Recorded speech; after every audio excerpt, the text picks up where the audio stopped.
292 days and 19 hours. I think it's about time to start it up again.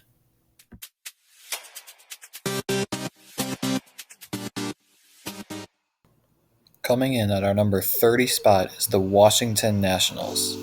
After selling most of their team last year, the Nationals were supposed to come into this year and be horrendous, and they have not disappointed.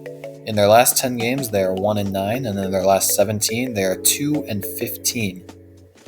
Although they have the 11th best average in baseball as a team, they have the second worst ERA at 5.13. They only got one All-Star in Juan Soto, who's been hitting for a .250 average but does have 20 home runs, but they won't even be able to keep him at the end of this year. Next up at number 29 are the Oakland A's. They haven't been so bad recently at 4-6 over the last 10 games, but multiple times this year they've had losing streaks of 9 or 10 games. They have the MLB worst team batting average at .211, which is 11 points worse than the next best team, and they have the 24th best ERA at .434. Their one All-Star, starting pitcher Paul Blackburn, who's been having an okay year with a 3.62 ERA, will probably be shipped off by the end of the year as well. Coming in at number 28 are the Kansas City Royals. At 5-5 over the last 10 games, the Royals haven't been that bad, but they do have a 36-56 record, which is 20 games below 500. While they have a middle-of-the-pack hitting team for average at .244, they have one of the worst ERAs in baseball at .480. Their one All-Star, Andrew Benintendi, has a .317 average, but only a .787 OPS, and the rest of their team hasn't been able to keep up. Next up at number 27, we have the Cincinnati Reds. The Reds have done pretty well over their last 10 games at 6-4, but they're 23 games below 500. They're the 18th best hitting team for average at .240, but they have the worst ERA in the MLB at .530. Their one All-Star, Luis Castillo, has a .277 ERA with 82 strikeouts over 78 innings pitched, but he's one of the main names on the trade block right now, so enjoy him while you have him, Reds fans. At number 26, we have the Chicago Cubs. Let me start off with the good stuff about the Cubs. They have Wilson Contreras and Ian Happ. Now the rest. They're 1-9 over the last 10 games. They sport a 37-57 record that's 20 games below 500. They got one win before the All-Star break to break a 10-game losing streak. And while they do have a middle-of-the-pack offense for average at .244, they have one of the worst ERAs at 4.58. This Cubs team just makes me want to roll over and die. Congratulations to the top 25 teams who haven't been listed yet, as you are not one of the 5 worst teams in the MLB so far. Starting us off in the top 25 are the Detroit Tigers. The Tigers are 2-8 over the last 10 games and they've lost 4 straight leading into the All-Star break. They're 18 games below 500, and the only reason they're not lower is because there are 5 teams worse than that. The Tigers have a bunch of players struggling to stay above the 200 mark for batting average, and they have the 4th worst team batting average at .229. Plus, they have a bottom 10 pitching ERA at .415. Spencer Torkelson this far has been a disappointment, and their only 2 bright spots are Giovanni Soto, their closer, and Miguel Cabrera, the legacy All-Star. Next up at number 24, we have the Arizona Diamondbacks. The D-backs are 3-7 over the last 10 games and sport a 40-52 record after winning their last game going into the break. However, they have the 3rd worst batting average in the MLB at .223 and the 8th worst ERA at .434. That's not going to get them very far when they play in the same division as the Dodgers, Padres, and Giants. The D-backs can basically be summed up by their one All-Star, Joe Mantiply. Who? Next up at 23, we have the Pittsburgh Pirates. The Pirates are 5-5 over the last 10 games, they've won their last game, and they're in 3rd place in their division. But don't let that fool you, because they play in the worst division in the MLB. They're still 15 games below 500, they have the 2nd worst batting average at .222, the 5th worst ERA at .467, and their best player, Brian Reynolds, has been underperforming this year except for 1 month. Their one bright spot this year, David Bednar, has a sub-3 ERA yet again this year and pitched a scoreless inning in the All-Star game. Next up at number 22, we have the Los Angeles Angels. Imagine having 2 MVPs on your team and still being a bottom 10 team. The Angels have lost their last 3 leading into the break, they're 2-8 over the last 10 games, and still are 14 games below 500. Even with Trout and Ohtani, they have the 5th worst batting average and OPS in the MLB, and their pitching has only been mediocre at 17th best 3.95 ERA. Coming up next at number 21, we have the Colorado Rockies. The Rockies have 7 wins in their last 10 games and have gotten their record up to only 7 games below 500. Even though they have the MLB best 262 batting average as a team, their playoff hopes aren't very high because they have the 3rd worst ERA at 4.88. Their one representative in the All-Star game was CJ Cron. At number 20, we have the Texas Rangers. The Rangers are 4-6 in their last 10 games, but lost their last 4 leading into the All-Star break, and they're still 8 games below 500. Even after investing over $500 million in the offseason, their pitching still isn't up to par as their only good pitcher is Martin Perez. Next up at number 19, we have the Miami Marlins. The Marlins are still the Marlins at 7 games under 500 and 4-6 in their last 10 games, with losing their last 3 going into the All-Star break. They are still a bottom 10 hitting team, but they do have the 11th best ERA at 3.78. Jazz Chisholm and Sandy Alcantara are good signs of things to come. Coming in at number 18, we have the Baltimore Orioles. The Orioles are a really streaky team this year, having been shown this from their 10-game winning streak. In their last 10 games, they're 8-2, and they sport a .500 record at 46-46. However, I don't see them sticking this high, as they have the 6th worst team batting average at 233 and only a middle-of-the-pack ERA at 3.94. Their one bright spot has been Pablo Lopez, and I hope to see better gameplay from Cedric Mullins and Trey Mancini in the second half. Next up at number 17, we have the Chicago White Sox. The White Sox have been a disappointment so far this year, and this is headed by manager Tony La Russa, who should not be managing this team. You can blame it all you want on the injuries, but Tony should already be fired. They may have the 3rd highest batting average in the MLB at 257, but the home run power hasn't been there as they have one of the lowest home run totals in the MLB.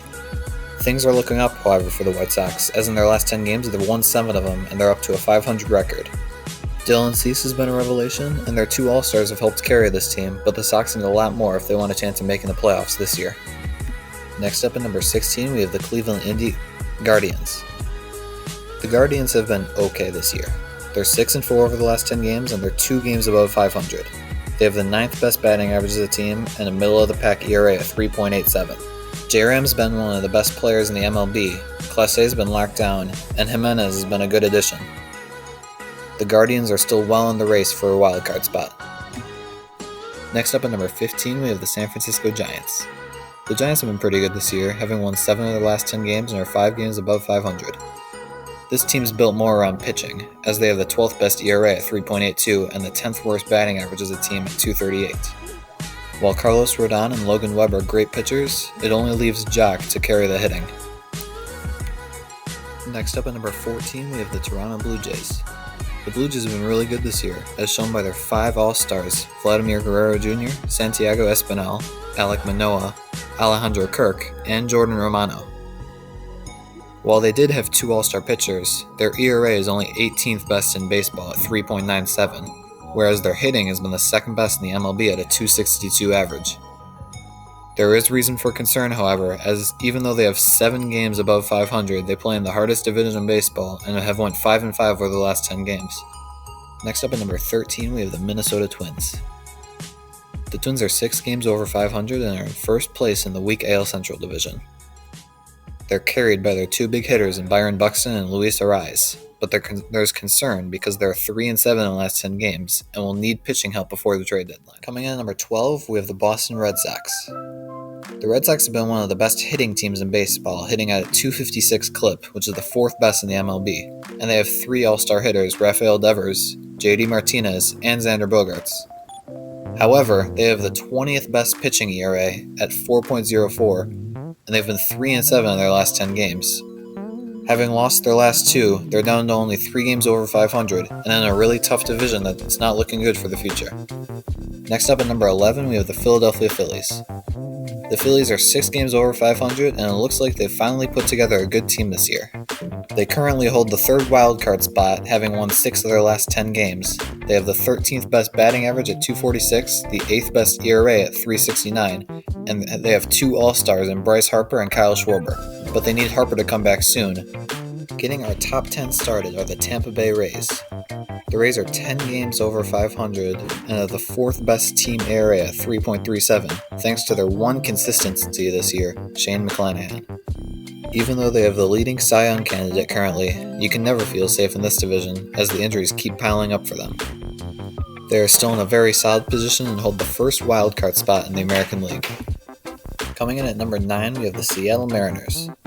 The Mariners are the hottest team in baseball right now, having been on a 14-game winning streak at the end of the first half, and they've been 17-1 in their last 18 games.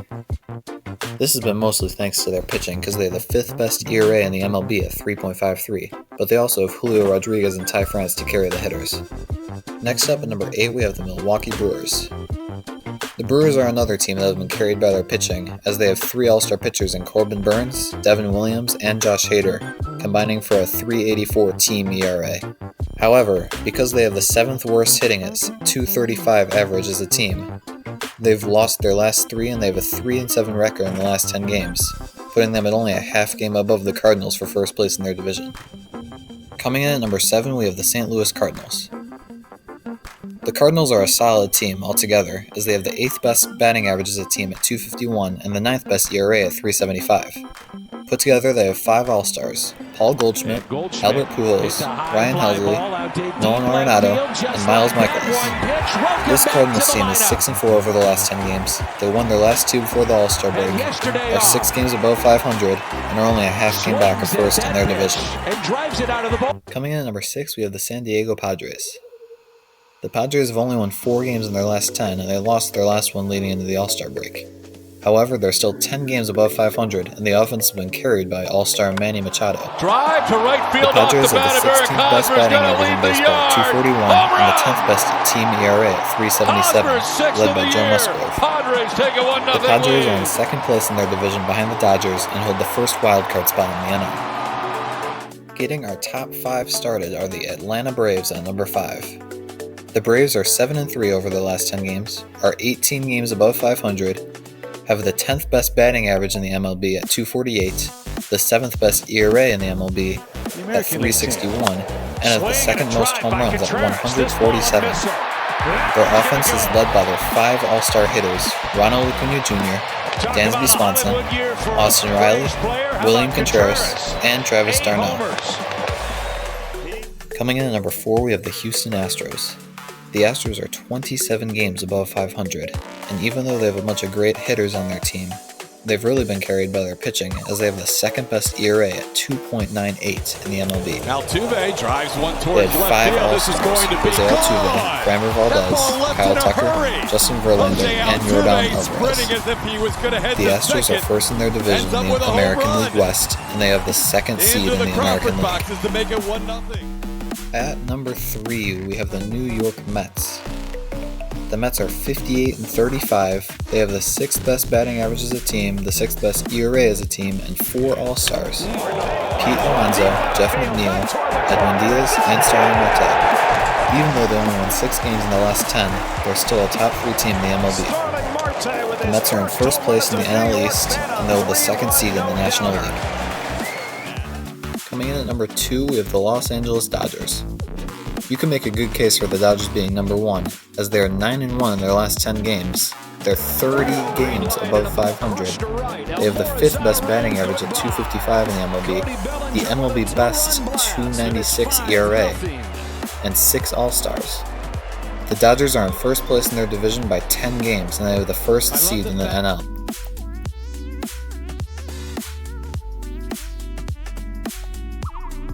And finally, in our number 1 spot, we have the New York Yankees. Even though the Yankees are 5-5 in their last 10 games, they're still 13 games up in the tough AL East division. They have a 64-28 record. They have the 3rd best ERA in the MLB and the 12th best average as a team. On top of this, they have the most home runs at 157 and 6 All-Stars. The Yankees currently hold the 1st seed in the American League. That is it. Thank you to all of you still watching. If you haven't subscribed yet, please subscribe. It would mean the world to me.